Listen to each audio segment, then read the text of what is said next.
What are the other matrices that we've spent a lot of time analyzing in the last 2 weeks? Dilation and transposition. Do you have a sense of which one you'd like to do next? Dilation. Anybody see almost immediately why we should just go like, let's do an example.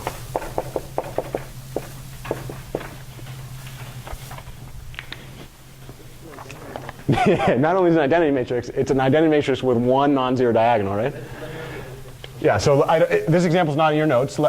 Give me a size of a dilation matrices that you want, and then an index and a non-zero C. You want a 3 by 3, okay.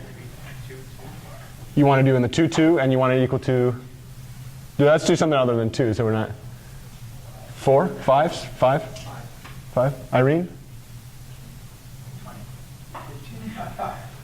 Danya, you have a favorite number? 400. Whoa, that's exotic. That's awesome. All right. So this is going to be a 3 by 3 matrix. What does that 3 by 3 matrix look like? 400. Whoa. I'm not ready for that type of number.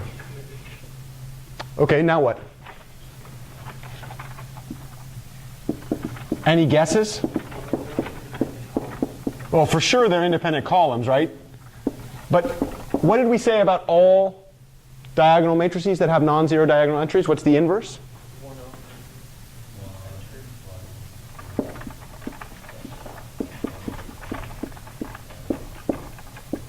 Which means what?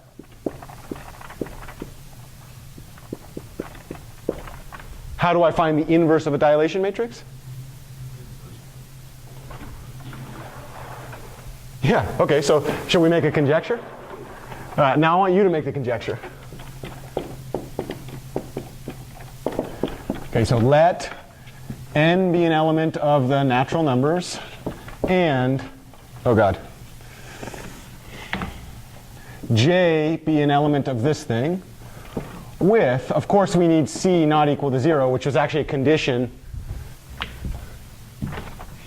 of the definition of dilation matrix, right?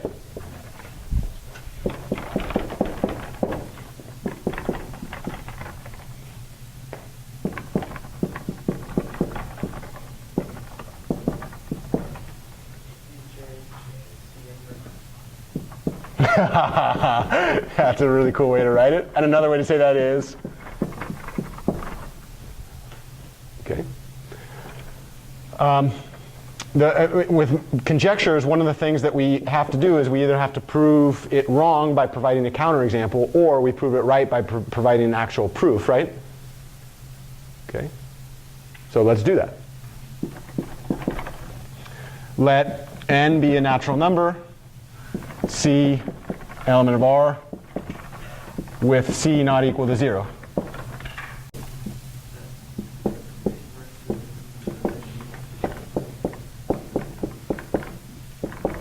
How do we show a matrix is the inverse of another matrix? We multiply them together, and we should get in. So let's consider.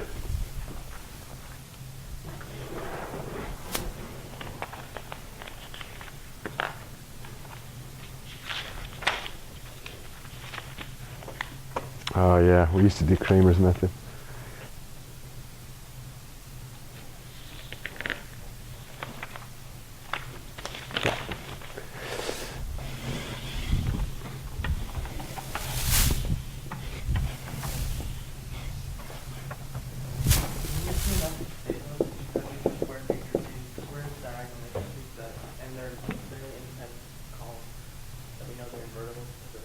Yeah.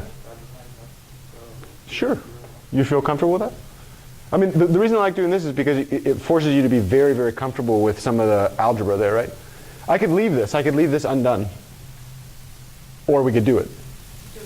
Do it? All right, let's do it. So let's consider. I don't know. We did the last one on one side. So we multiplied the inverse on the left-hand side, and we left that one on the right-hand side, right? So why don't we do this one in reverse order? Should it matter? No, right? So let's do this one in reverse order. Let's do djc times dj. What's the hypothesized inverse? 1 over c. This thing would be in plus c minus 1. That's a lot better, right? Because that thing was definitely not the identity. Right? Yeah, we're definitely not keeping that in. People are like, whoa, he did that so seamlessly. He didn't even mess up. All right, 1 over c minus 1. There we go. EJ transpose. 1 over c bracket. Yeah. Am I okay there? No, not yet. 1 over the quantity is c minus 1. But I think so. If I have dj of like alpha, right? Whatever alpha is, I think this is supposed to be in plus alpha minus 1, right? EJ transpose. So if I think about like whatever that alpha is, I drop like that, right? So is that right? And then alpha is 1 over c. That makes me feel a lot better actually, because I'm kind of doing that now. Okay. I think that's okay. Yeah, and in fact, if you multiply those two things out, you're going to get 0, right? So everything that's not the identity will be 0. So now we go in plus c minus 1 outside of EJ transpose. Everybody that's writing is like, you can erase your board so much easier than I can erase my work. It's always good to see a professor.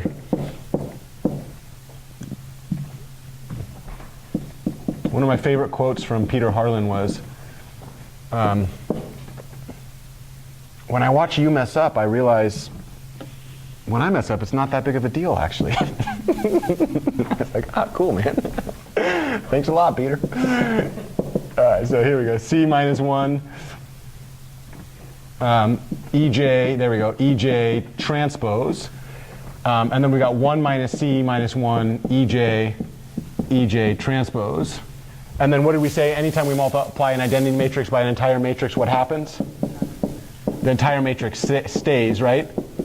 EJ transpose. Here, this thing is going to be distributed over there. What do I get? 1 over c minus 1 times that, right? So that matrix doesn't go away. And then this thing gets distributed there, right? So this and this get hit. Do you see it? Okay, and that would be c minus 1 times 1 over c minus 1 EJ transpose EJ transpose, which looks a lot more brutal than it is. Do you know one of the reasons I like to do this in this class? My students are so used to commutativity, they're not used to having to actually track where individual entries go, and they're not used to having to distribute from the left and distribute from the right. And a lot of my students hear me say, you should track the dimensions, but then they don't actually do it. And it's really, really hard to figure out where the transposes go, right? It's not an easy thing to do. You have to be thoughtful. So you know what happens when I force my students to go through all this? You know what happens when they get lost? And they're like, wait a second, where am I on this? Where's the transpose go? You got to think for a second. That's why I do it. I agree with you. There are way easier ways to do this, right? But one of the things that I'm trying to do, like fluency in this type of algebra is a useful skill because it requires so many prerequisite skills from the previous parts of the class, and we're really tying that up with a knot. Yes, there are easier ways to do this proof, for sure. But if I give you those easier ways, I allow you to get out of a lot of learning here, right? Yeah, okay, so what about this thing? What happens when I hit EJ transpose EJ? That thing becomes 1.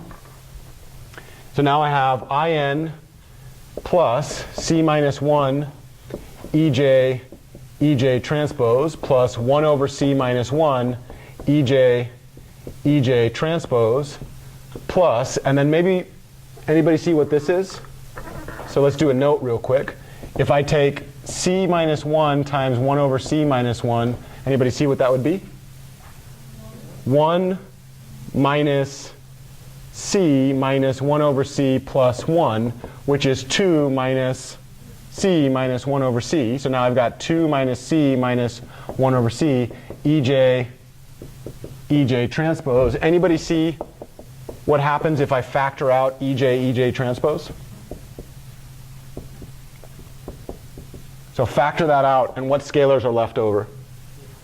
C minus 1 is left over, plus 1 over c minus 1 plus 2 minus c minus 1 over c. You wrote 1 over 2 on the middle here. Oh, that should be 1 over c, right? Okay, now what happens? And everything is 0. Which is in. In other words, the inverse of a dilation matrix is the same thing where the C is then flipped on its edge, which is a special case of that problem, right? So what we just learned is that shear matrices are invertible. Dilation matrices are invertible. Can you guess what the last thing would be?